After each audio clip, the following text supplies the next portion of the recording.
दोस्तों, होली का पावन अवसर आ गया है। सबसे पहले तो आप सभी को हैप्पी होली, होली की हार्दिक शुभकामनाएं। दोस्तों, क्या आप जानते हैं कि भाई जो होली का त्योहार है ये क्यों मनाया जाता है?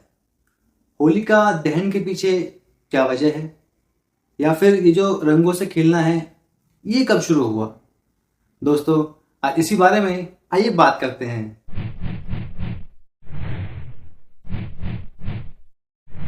दोस्तों, जो आजकल की जनरेशन है उसको इस बारे में पता ही नहीं कि भाई जो होली का दहन है इसके पीछे वजह क्या है, होलिका का दहन करते क्यों है।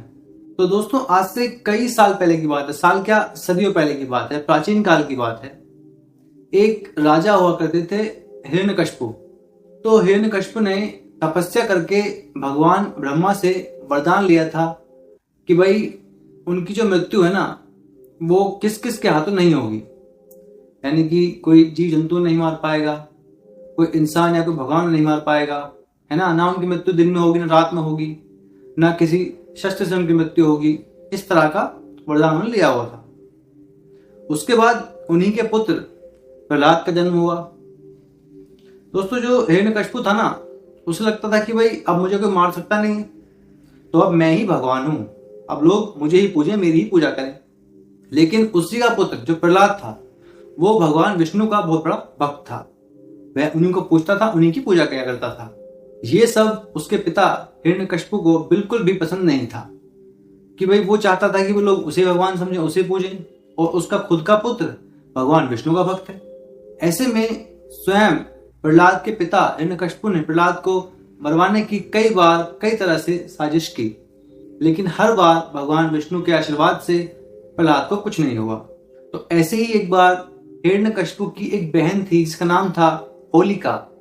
दोस्तों, हिरण्यकशिपु की बहन होलिका को भी एक वरदान था कि अग्नि उसे जला नहीं सकती है। तो ऐसे में वो दोनों भाई बहन मिलकर एक प्लान बनाते हैं कि भाई एक काम करेंगे, हम एक चिता सजाएंगे। उस पर हिरण्यकशिपु की बहन होलिका प्रहलाद को लेकर बैठ जाएगी। अब जो होलिका है उसको तो वरदान है कि उसको तो अग्नि जला नहीं पाएगी, लेकिन जो प्रहलाद है वो जल जाएगा, वो मर जाएगा। लेकिन दोस्तों, कहा जाता है कि भाई होगा वही जो भगवान चाहेंगे।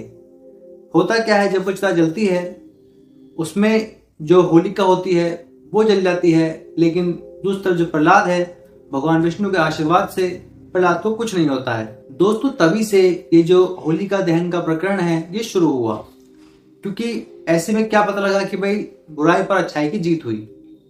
होलिका ने एक बुरे विचार से करना चाहा तो वो जल गई। प्रहलाद ने भक्ति नहीं छोड़ी, वो एक अच्छी राह पर था, उसे कुछ नहीं हुआ।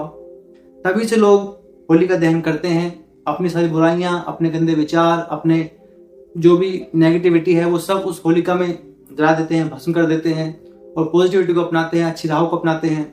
यही है होलिका दहन के पीछे एक पूरी कहानी। दोस्तों, बाद में हिरण्यकशिपु को भी मृत्यु का सामना करना पड़ा था जब भगवान विष्णु ने नरसिंह अवतार लिया था और हिरण्यकशिपु के प्राण ले लिए थे। दोस्तों, ये तो रही होलिका दहन की कहानी कि भाई क्यों होता है होलिका दहन। इसके बाद बात करेंगे कि भाई ये जो रंग खेलने का जो उत्सव है, रंग खेलना कब से स्टार्ट हुआ। दोस्तों, राधा और कृष्ण, हम सभी जानते हैं राधा कृष्ण के बारे में। दोस्तों, वृंदावन में क्या होता था कि भाई जब राधा और कृष्ण छोटे छोटे थे तो कृष्ण जी अक्सर अपनी माँ यशोदा से कहा करते थे कि भाई राधा गोरी है, मैं काला हूं, ऐसा क्यों? राधा मुझे चिढ़ाती है कि तो काला है, मैं तो गोरी हूं। तो ऐसे में जब यशोदा माँ होती तो उससे वो कहते हैं कि भाई ऐसा है, आप इस बार जिस भी रंग से राधा को रंगना चाहें रंग सकते हैं, और उसी रंग से अपने आप को रंग लीजिए, तो आप दोनों एक जैसे रंग के हो जाएंगे। कृष्ण जी को ये बात अच्छी लगती है, उन्हें लगता है कि हाँ ये अच्छा विचार है, हम अपने रंगों से एक दूसरे रंग देते हैं तो हम एक से हो जाएंगे। तो ऐसा जब वो दोनों करते हैं तो बाकी आसपास के लोगों को देखते हैं, उन्हें काफी अच्छा लगता है ये देखना। वो भी ये चीज करना शुरू कर देते हैं कि भाई एक दूसरे पे रंग डालना शुरू कर देते हैं। तो इस तरह से रंगों का जो त्योहार है वो शुरू हो गया, और हर साल होली बनने लगी रंगों वाली। दोस्तों, ये तो हुई बात कि भाई होलिका दहन क्यों होता है ना, ये रंगों का त्योहार है, ये कैसे शुरू हुआ। दोस्तों, लेकिन अब क्या होता है ना, होली एक ऐसी बन गई कि मतलब होली पर लोग ना हुड़दंग ज्यादा करने लग गए हैं।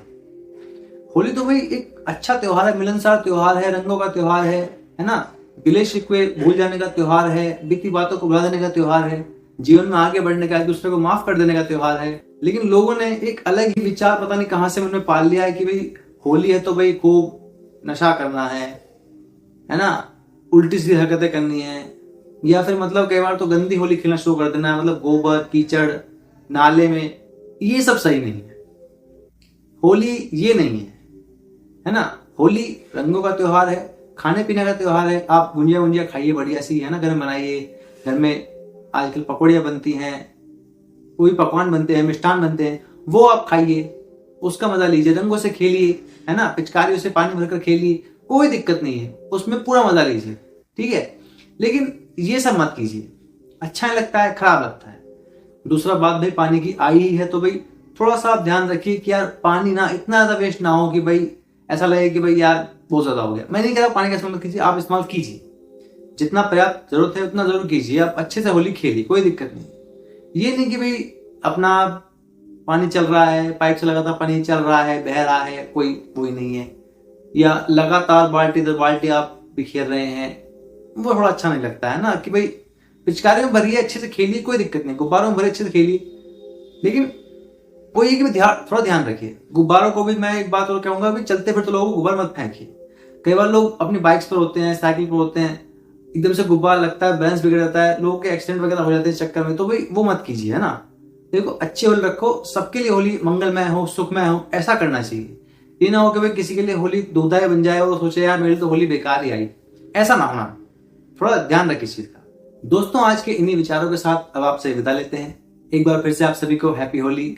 होली की आप सभी को हार्दिक शुभकामनाएं।